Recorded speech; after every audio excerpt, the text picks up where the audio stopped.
He almost didn't go in. Marcus Cole had 15 years of hiking. He knew the rules. Don't enter a structure that isn't yours. Don't shelter in an abandoned building during a storm. He went in anyway.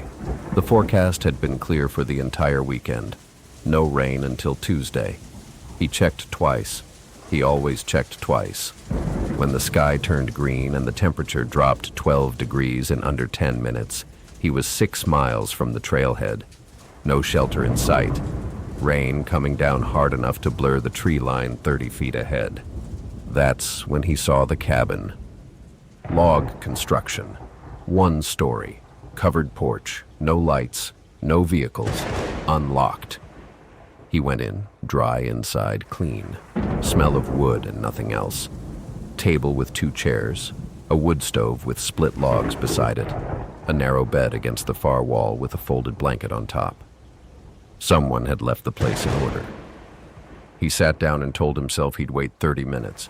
That was at 2:15 in the afternoon. By 3 o'clock, the storm was still going. He tried the door. It didn't open. Not stuck. Not swollen. The handle turned. The door didn't move.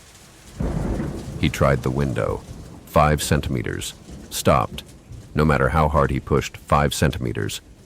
He said out loud, "Old wood, humidity. It'll loosen when it dries." The cabin creaked. Not the kind of creak you ignore. A slow, deep creak from the left wall. Like something adjusting. Like something waking up. Marcus went still.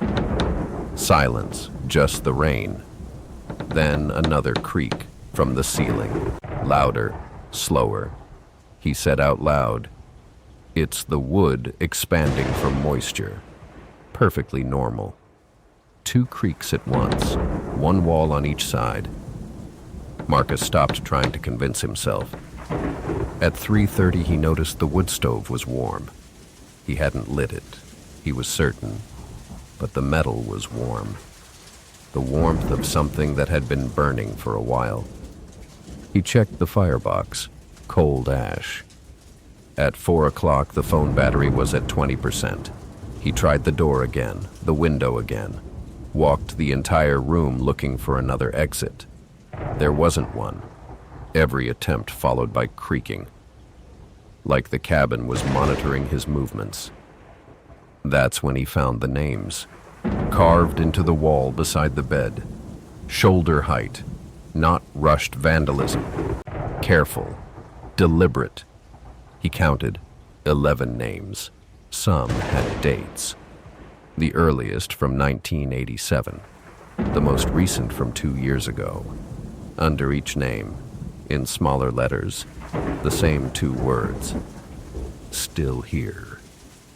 Marcus stared at those names and felt his legs go weak.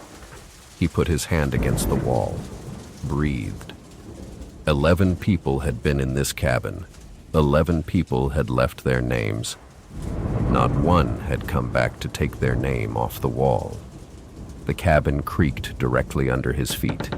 At 5 o'clock, Marcus was sitting on the floor with his back against the far wall. Knees to his chest, eyes on the door. He wasn't thinking about escaping anymore. He'd exhausted that option. He was thinking about 11 names. He was thinking he was about to be 12. The door opened. Inward. Suddenly, without warning. A rain-soaked figure with a backpack stood in the doorway with an expression of enormous relief. Marcus's brain didn't process anything. His body made the decision first. He stood up and ran. Hit the man with his shoulder. Hit the door.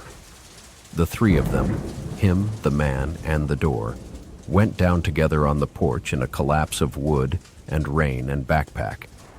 Marcus got up without stopping. Down the steps. Turned. The other man sat on the porch staring at him like someone who'd just been hit by a hurricane. "Don't go in there," Marcus said. His voice sounded different. "Something's wrong with that cabin." The man looked at the open door, at the dry, apparently harmless interior. Back at Marcus. He laughed. Man, it's just an old cabin. But he didn't go in. He looked at Marcus for another second, at the eyes open too wide, at the hands still shaking, at someone with 15 years of hiking wearing the expression of a child in the dark. He stood up, grabbed his backpack. "Let's get out of here," he said. They left, both of them in the rain, Marcus in near-running panic, the other man in near-running because he'd seen Marcus's face and decided whatever produced that expression was reason enough not to stay and find out what it was. They never exchanged names. Marcus waited a week before going back. He said it was to let things settle, to be sure what he'd experienced was what he'd experienced. The following week, he went back to the trail. He heard the cabin before he saw it. Music, voices, laughter. As he got closer, the scene appeared through the trees. Door open, windows open, light inside, silhouettes moving, smell of food. A party. In a cabin that wasn't registered on any county parcel map. In a cabin with 11 names carved in the wall and a stove that lit itself and a door that wouldn't open from inside. Marcus was about to leave when one of the men came out the front door and saw him. Tall, taller than most people. He looked directly at Marcus and smiled. The smile didn't reach his eyes. "Hey," the man said. "You should come in. Plenty of room." "No, thanks. Just for a minute, meet some people." A pause. "You've been here before, haven't you?" "I think we've met." Marcus took a step back. "Everyone comes in eventually," the man said, no threat in his voice, like someone stating a fact, like someone completely certain of what they're saying. "No rush, but you'll be back." "I won't be back," Marcus said. He turned, walked, didn't run because he didn't want the man to know. When he was 30 meters away, he heard the laughter. Not mockery. The laughter of someone who finds something inevitable, who already knows the ending. Marcus Cole never went back to that trail. He has the GPS coordinates on his watch. He knows exactly where it is. Sometimes, in the middle of the night, he wakes up for no apparent reason, with the feeling that he heard something.